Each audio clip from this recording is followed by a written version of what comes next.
Halo semuanya, selamat pagi.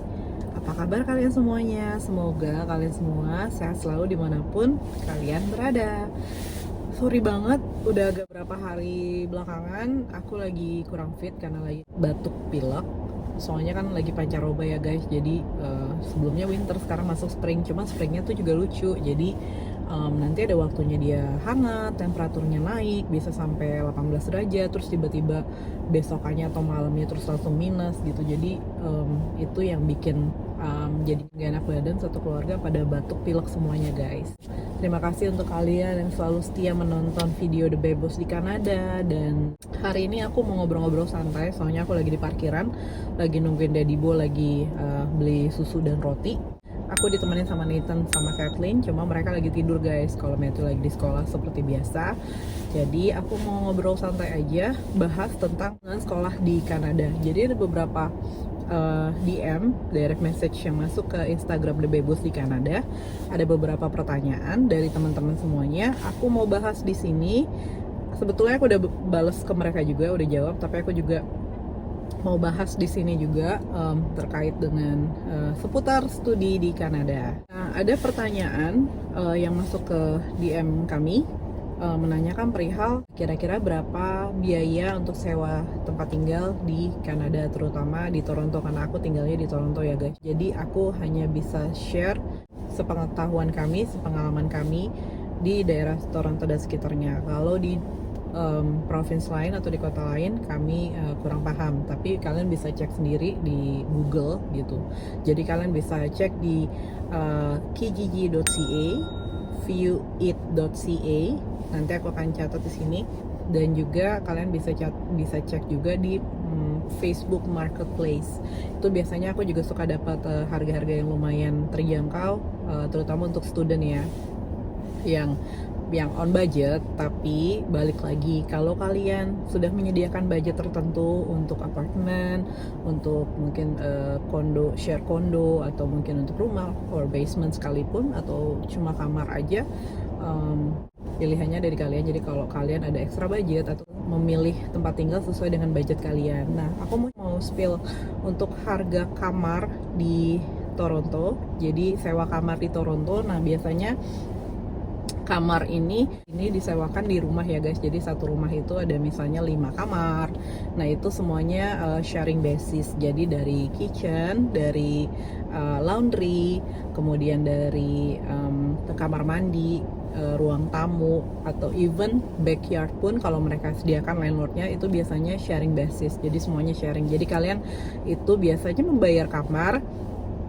Satu kamar itu diisi satu orang. Nah itu biasanya udah tersedia tempat tidur. Terus sometimes ada yang menyediakan TV di kamar, namun ada juga yang menyediakan TV-nya di ruang tamu, jadi bisa nonton rame-rame.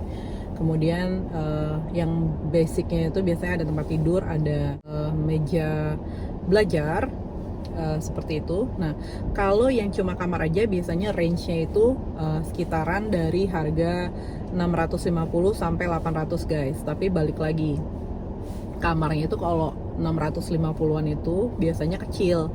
Nah cuma kalau yang agak sedikit lega gitu, itu biasanya 800-an. Dan biasanya mereka landlordnya itu, kita bilangnya di sini landlord ya, untuk yang punya rumahnya kayak ibu kosnya atau bapak kosnya. Tapi mereka nggak ada di sini. Sometimes ada juga bapak atau ibu kosnya tinggal di sini juga. Kalian tinggal bareng sama bapak ibu kos, tapi ada juga yang mereka sewain rumahnya khusus untuk student-student, jadi mereka tinggal di rumah yang lain. Nah itu kita bilangnya landlord. Jadi nah kita sendiri yang menyewa, namanya tenant. Jadi kita tenant membayar 800 itu atau 650 biasanya sudah all inclusive. Jadi sudah termasuk hydro, sudah termasuk itu listrik, air semuanya, dan sudah termasuk wifi, internet ya. Soalnya bila mereka menyewakan kamar ke student, di rumahnya itu udah termasuk sama utilities, biasanya udah sama internet juga. Nah, kemudian ada juga yang dia sewa bareng. Jadi biasanya tuh di Facebook atau di beberapa iklan tertentu yang biasanya realtor tuh kadang suka ada gitu di iklan kalau di Facebook aku gitu. Jadi suka ada kayak sewain kamar, mereka cari roommate. Nah biasanya kalau di kondo yang 2 bedroom kondo itu atau apartment biasanya mereka range-nya itu sekitar 1000-an guys gitu. Kalau kondonya makin bagus dan di daerah yang terjangkau untuk subway, untuk bus kemana-mana seperti daerah Hyang itu biasanya agak mahal, bisa 1000, bisa 1100, tapi biasanya sudah all in dan kalian bisa mendapatkan master bedroom atau yang lainnya. Jadi ini sharing juga ya guys, biasanya mereka cari yang student atau yang profesional gitu, dan mereka berbagi kamar. Jadi satu kondo itu 2 bedroom ya, kalian menempati satu bedroom yang lain, yang satu lagi sudah diisi sama yang menaruh iklan tersebut gitu. Namun ada juga, kalian harus baca juga iklannya benar-benar teliti.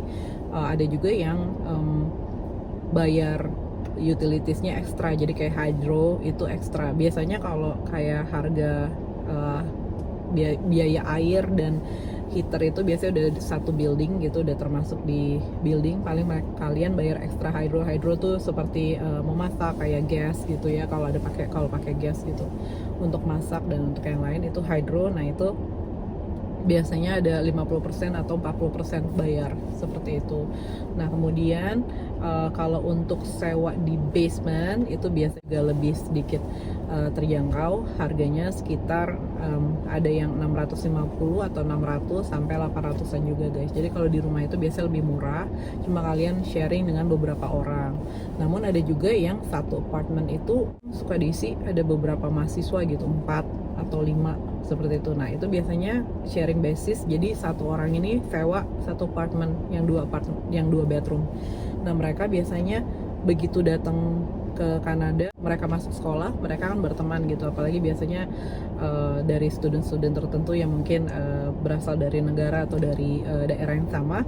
Nah mereka sewa satu apartemen 2 bedroom, nah isinya itu diisi oleh 4 atau 5 orang. Jadi kalau sebulannya let's say 2000-an gitu ya, nah udah termasuk sama hydro segala macam atau 2200, dibagilah 4 atau 5, jadi itu bisa lebih murah lagi guys gitu. Kalian bisa hitung sendiri, kalau 2200 dibagi 4 aja itu sekitar 550 per orang biayanya kalian. Jadi ada yang mungkin satu bedroom itu diisi 2 orang, bahkan ada juga yang kalau misalnya mau bisa diisi di ruang tamu kalian tidurnya gitu ya. Memang kalau student kan sometimes jarang di rumah ya, biasanya sekolah ke kampus terus balik lagi pulang, mungkin cuma sebentar istirahat, kadang ada yang langsung dari kampus langsung ke tempat kerja gitu, seperti itu. Itu untuk yang saya barusan share itu untuk yang single, yang student bawa badan sendiri gitu ya, yang single.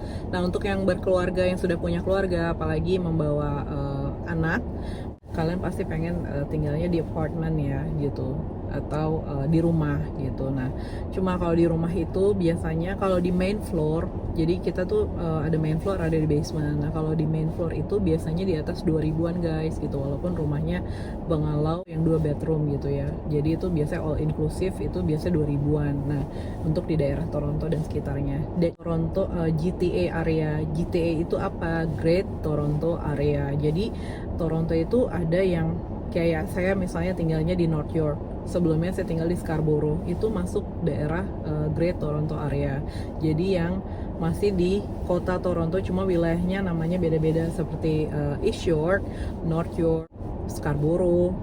Jadi ada beberapa daerah. Kemudian kalian bisa cari harga yang sesuai budget kalian gitu. Cuma kalau mau cari apartemen dengan budget let's say 1500 gitu untuk yang punya keluarga, misalnya yang punya anak, itu agak tough juga carinya gitu. Mungkin ada, tapi di daerahnya agak jauh. Kalau seandainya kampus kalian tuh misalnya di mana, di downtown atau mungkin kayak di daerah Scarborough, jadi bisa semakin dekat dengan kampus otomatis biaya tempat tinggalnya juga semakin mahal. 1500 let's say itu di Toronto dapat, tapi mungkin studio ya guys gitu, dan itu pun tergantung daerahnya, bukan di downtown tapi di sekitar agak ke pinggir gitu.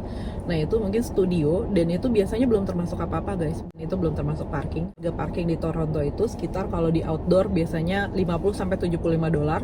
Kalau di indoor parking yang kayak di basementnya gitu, ada tempat parking indoor parking, nah itu biasanya 100-125 dolar per mobil.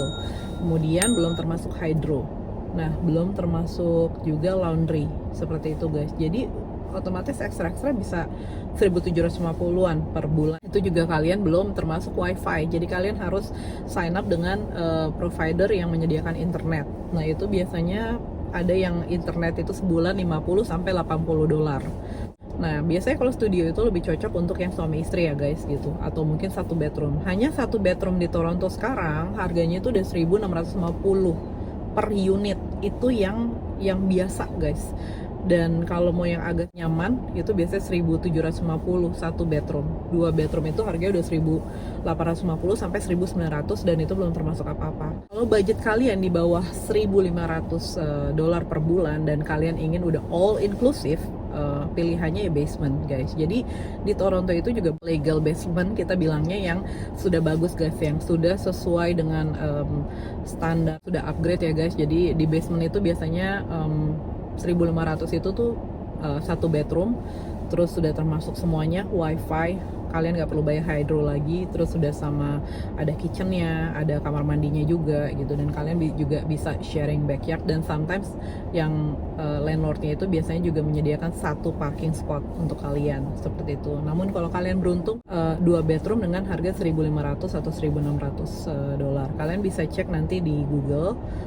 Seperti yang tadi saya bilang, Kijiji, viewit.ca, atau di Facebook Marketplace untuk cari tempat tinggal yang sesuai dengan budget kalian.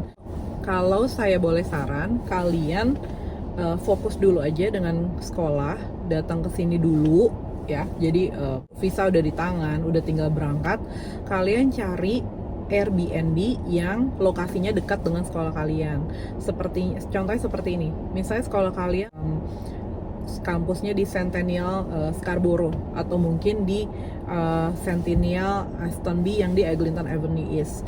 Nah, itu kalian cari Airbnb-nya yang lokasinya dekat-dekat dengan kampus kalian. Jadi kalian bisa message ke owner Airbnb untuk tanyakan big intersection-nya rumah mereka atau propertinya mereka itu berada di mana guys. Jadi kalau Airbnb kan bisa rumah dan bisa juga kondo atau mungkin apartemen. Nah, bisa tanya juga alamatnya di mana gitu. Jadi biasanya mereka mau share alamatnya di mana, tapi ada juga yang nggak mau share, tapi mereka biasanya sebutin big intersectionnya di Birchmount and Eglinton Avenue seperti itu. Nah, kalian nanti bisa cek dari kampus kalian di Google itu berapa jauh gitu, dan berapa lama untuk naik kendaraan umum seperti itu guys. Sebenarnya kalau untuk Airbnb juga harganya juga sama, satu kamar itu sekitar ada yang 800, ada yang 1.000 per bulan, bahkan ada yang untuk 2 orang 1.000-an gitu, karena mereka kan lebih ke menyewakannya itu sebenarnya untuk yang visitor gitu, yang which is mereka kita datang untuk jalan-jalan aja di Toronto gitu, mungkin nggak terlalu lama, jadi mereka menyewakan itu. Jadi kalau saya boleh saran, lebih baik kalian sewa Airbnb dulu sebulan atau 2 bulan. Begitu kalian udah sampai sini, kalian cek di Facebook Marketplace atau viewit.ca atau di kijiji.ca untuk cari tempat tinggal. Kalian bisa langsung datangi ke properti tersebut. Kalian bisa lihat, kalian bisa ketemu landlordnya seperti apa, serak nggak tempatnya, harganya bagaimana, dan fasilitas yang kalian dapatkan apa. Seperti itu guys. Terus saya juga ada clue-nya supaya kalian bisa mendapatkan harga yang oke untuk tempat tinggal itu. Kalian searchnya lease takeover. Jadi saya share supaya kalian bisa mendapatkan harga yang lebih sedikit miring dibanding pasaran, yaitu lease takeover. Apa sih lease takeover itu? Lease takeover itu seperti ini guys. Jadi tenan yang sudah, kalau di sini itu biasanya kalau apartemen atau rumah atau basement, kita itu ada kontraknya guys. Jadi kita ada sign in kontrak gitu sama landlordnya, bahwa kita menyatakan kita bersedia untuk tinggal di properti landlordnya tersebut, seperti apartemen atau rumah atau mungkin di kondo gitu ya, dengan minimum 6 bulan. Di sini masa kontrak itu minimum 6 bulan. Jarang yang per bulan guys. Itu biasa 6 bulan atau 1 tahun. Nah, let's say gini, tenan yang sebelum kita itu sudah taken kontrak untuk 1 tahun. Di pertengahan kontrak mungkin dia sudah mengontrak di properti ini misalnya sekitar 6 bulan. Kemudian dia ditugaskan untuk pindah ke kota lain, atau mungkin dia tiba-tiba harus keluar negeri, keluar dari Kanada gitu ya, karena sesuatu hal gitu. Nah jadi dia kan otomatis harus break kontraknya kan gitu, karena belum setahun tapi dia sudah harus cari orang gitu untuk gantiin dia. Nah biasanya mereka itu memberikan harga sewanya itu sama dengan tenan yang sekarang, asalkan tenan itu, biasanya tenan itu akan memposting list takeover ini di Facebook Marketplace atau di beberapa properti rental tersebut gitu. Jadi biasanya ada tulisannya list takeover, misalnya dia harus pergi bulan apa. Nah kemudian dengan harga let's say 1.750, 2 bedroom, sudah termasuk wifi, sudah termasuk hydro. Itu good deal banget guys.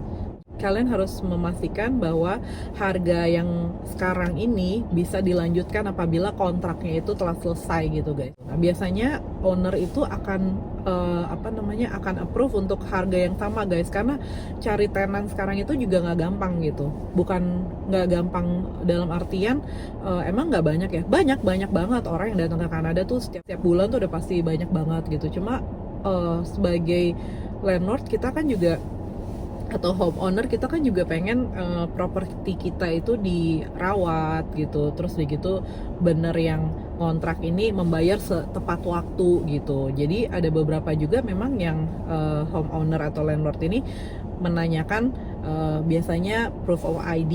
Kalau memang kalian study permit atau working permit, biasanya mereka mau lihat permitnya kita, pasportnya kita. Kemudian ada juga beberapa yang biasanya kalau kayak permanent residence atau yang udah working permit gitu, biasanya mereka minta cek guys.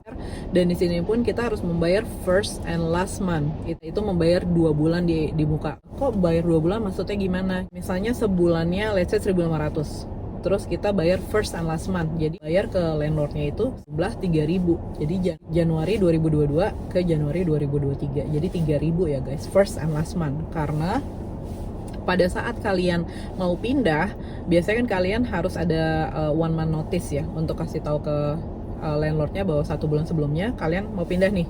Jadi mereka bisa cari atau bisa mengikankan tentang propertinya mereka. Nah jadi di akhir bulan itu, bulan Januari 2023 kalian gak usah bayar lagi gitu. Kalian bayar terakhir itu Desember 2022.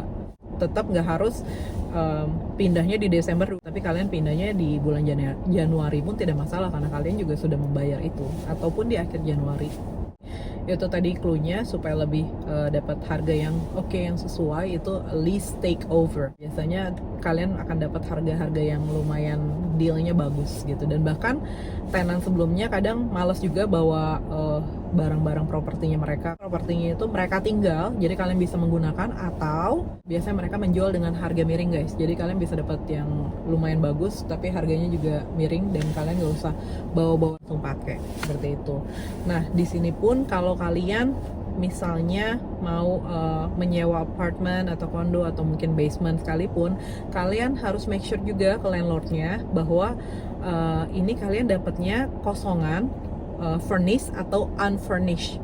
Jadi kalau kalian dapatnya unfurnished, otomatis kalian harus sediakan sendiri seperti tempat tidur, terus sofa, meja makan dan lain-lain gitu. Jadi biasanya mereka nggak sediakan, karena kan yang mengisi basement atau apartemen atau mungkin rumah itu juga kan ada yang orang yang udah di sini gitu ya guys ya. Nah tapi kalau untuk student kan belum bawa apa-apa, kalian mau sewa basement atau mungkin rumah atau apartemen, make sure lagi ke landlordnya kalian minta kalau bisa yang furnished ya. Jadi landlordnya nanti akan menyediakan untuk tempat tidur, terus kemudian biasanya sofa, ya sofanya juga nggak yang bagus atau baru gimana, seadanya. Itu biasanya landlordnya nanti yang akan figure it out gimana. Maksudnya kalian juga pasti mau budgetnya juga sesuai gitu untuk study, untuk kalian tinggal di sini. Jadi soalnya kalau kalian beli furniture lagi extra budget, dan nanti kalau kalian mau pindah lagi ke mungkin apartemen yang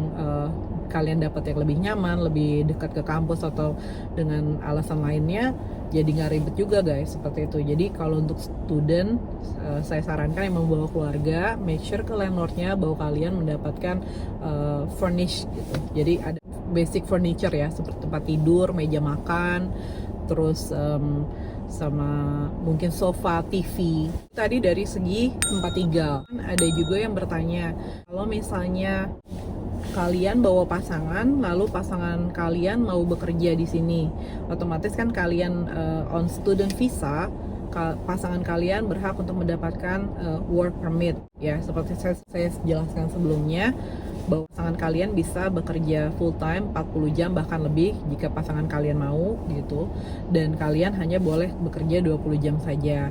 Nah, namun ada juga yang apabila ingin usaha di sini atau mungkin backgroundnya di Indonesia tuh udah bagus nih, manajer sesuatu. Nah, di sini kalian jangan berharap dulu langsung dapat pekerjaan kantoran guys, karena di Kanada itu semuanya serba sertifikasi guys. Jadi kalau kalian atau pasangan kalian ingin bekerja di Kanada yang biasanya mungkin back home-nya di kantor, kalian mau seperti itu biasanya butuh reference guys, butuh referensi di sini yang kalian punya kenalan di sini, sudah di kantor. Soalnya perusahaan Kanada ini membutuhkan pekerja yang sudah ada sertifikasi atau pengalaman bekerja di Kanada sebelumnya. Memang gak beda gitu. Misalnya di Indonesia, saya kerjanya nih di office gitu ya. Saya mau coba di Kanada. Boleh aja, kalian boleh coba gitu. Cuma biasanya agak memudahkan itu referensi, karena pada saat wawancara kalian akan ditanya kalian ada sertifikasi apa, kemudian kalian sudah pernah kerja di Kanada atau belum. Apabila kalian belum pernah kerja di Kanada, baru datang gitu ya, itu agak sedikit sulit seperti itu guys. Jadi kalau kalian mau sesuai dengan background di back home ya, kalian ambil sertifikasi short course sekitar 4-6 bulanan ya guys, seperti itu. Nah, biasanya di short course itu mereka juga diarahkan untuk ada yang hiring di sini atau di sini, dan biasanya referensinya itu akan kalian dapatkan dari dosen kalian. Jadi dosen di sini pun mau memberikan referensi kerja, misalnya bisa taruh di CV kalian bahwa referensinya misalnya nomor teleponnya si dosen ini. Tapi sebelumnya kalian harus minta izin ke pengajar atau dosen tersebut ya guys untuk referensi. Nah, biasanya mereka akan mau karena perusahaannya akan telepon ke dosen tersebut atau pengajar tersebut, bener nggak misalnya si A kuliah di sini, terus ambil majornya ini, terus maksudnya Anda sebagai pengajarnya ini, seperti itu guys. Jadi itu lebih memudahkan. Ada juga yang mau buka usaha sendiri.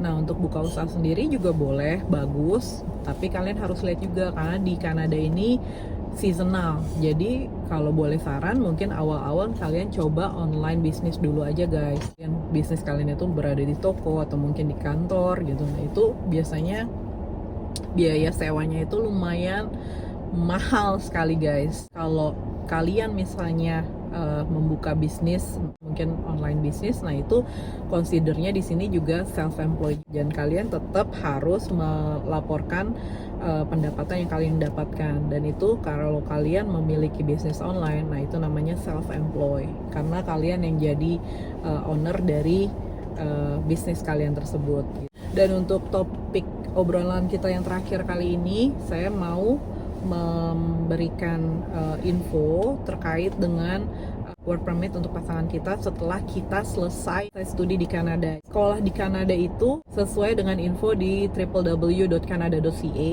bahwa kalian bisa mendapatkan study permit itu apabila kalian memilih sekolah minimum 9 bulan.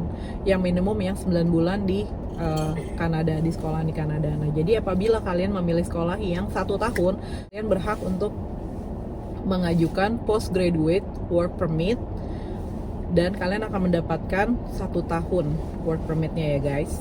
Nah, dan ini kalian juga harus ingat bahwa kalian memilih kampusnya itu atau public college, atau yang public college ya guys. Kalau yang private, sepengetahuan saya itu setelah kalian selesai sekolah, kalian tidak bisa mengajukan work permit. Jadi kalian harus make sure bahwa kalian memilih sekolah atau college yang public. Apabila kalian mengambil sekolah yang 2 tahun postgraduate, nah kalian akan mendapatkan postgraduate working permit selama 3 tahun. Jadi total tinggal kalian di Kanada itu yaitu 5 tahun. Saat kalian sekolah, kalian kan on study permit dan pasangan kalian on working permit ya. Nah, pada saat kalian selesai sekolah, let's say kalian ambil yang postgraduate work permit 2 tahun, kalian akan mendapatkan 3 tahun untuk work permitnya. Bagaimana dengan pasangan kalian? Nah, setelah study permitnya kalian habis, otomatis kan work permitnya mereka habis kan. Jadi mereka harus menunggu postgraduate work permit kalian di approve. Nah, kemudian suami baru bisa mengajukan perpanjangan untuk work permit yang baru. Setelah kalian mendapatkan postgraduate work permit, kalian boleh bekerja. Bahkan kan setelah selesai sekolah, pada saat kalian mengajukan postgraduate work permit, apabila kalian mendapatkan kesempatan bekerja atau penawaran pekerjaan di perusahaan tertentu, itu kalian boleh bekerja walaupun postgraduate work permit kalian ini belum di tangan, tapi masih on proses. Nah, kalian udah bisa bekerja di perusahaan tersebut, cuma kalian harus informasikan kepada employernya bahwa kalian sedang mengajukan postgraduate work permit, supaya pasangan kalian bisa mengajukan perpanjangan work permitnya atau mengajukan work permit yang baru untuk mereka. Kalian harus memiliki postgraduate work permit yang ada di tangan ya pada saat mengajukan itu. Nah, kemudian kalian juga harus bekerja di bidang tertentu guys. Jadi kalau mungkin sebagian dari kalian ada yang udah membaca klasifikasi untuk NOC 0, NOC A atau NOC B. Apa itu NOC 0, NOC A atau NOC B? Itu adalah klasifikasi tentang pekerjaan di Kanada yang terkait manajerial, masuk dalam kategori skilled worker, special skill juga guys. Jadi contohnya begini, apabila kalian lulus terus kalian kerja, supaya pasangan kalian bisa di-approve untuk agent kerja yang baru, kalian bekerja misalnya bekerja di perusahaan tertentu atau di restoran atau di bank, di pemerintahan sekalipun, kalian harus mendapatkan level supervisor. Slip gaji kalian itu sekitar 2 atau 3 slip gaji kalian itu harus disertakan pada saat kalian mengajukan work permit baru untuk pasangan kalian.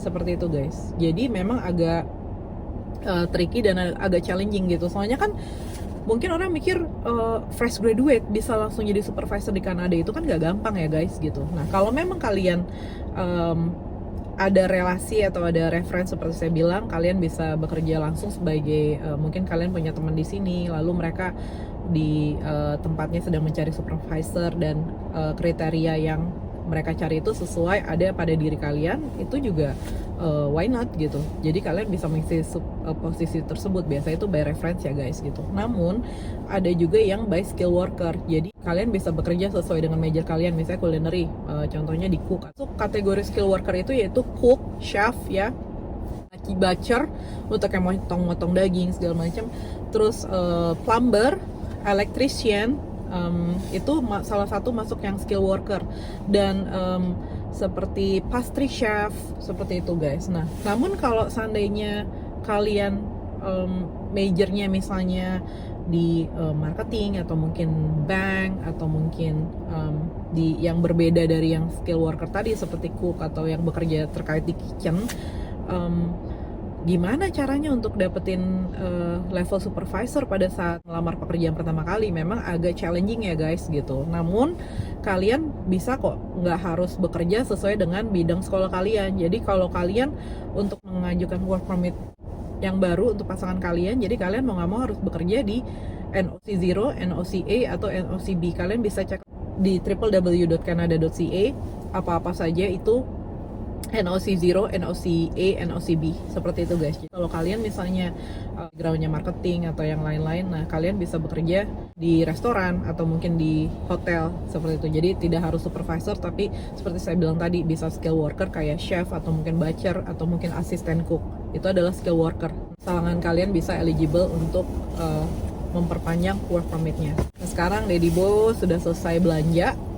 Jadi aku juga mau sudahi obrol-obrolan kita kali ini. Terima kasih sudah nonton video ini dari awal sampai habis. Apabila ada pertanyaan atau masih bingung, kalian bisa komen di bawah ini. Sampai jumpa di video selanjutnya. Ikutin The Bebos di Kanada terus ya guys. Bye bye.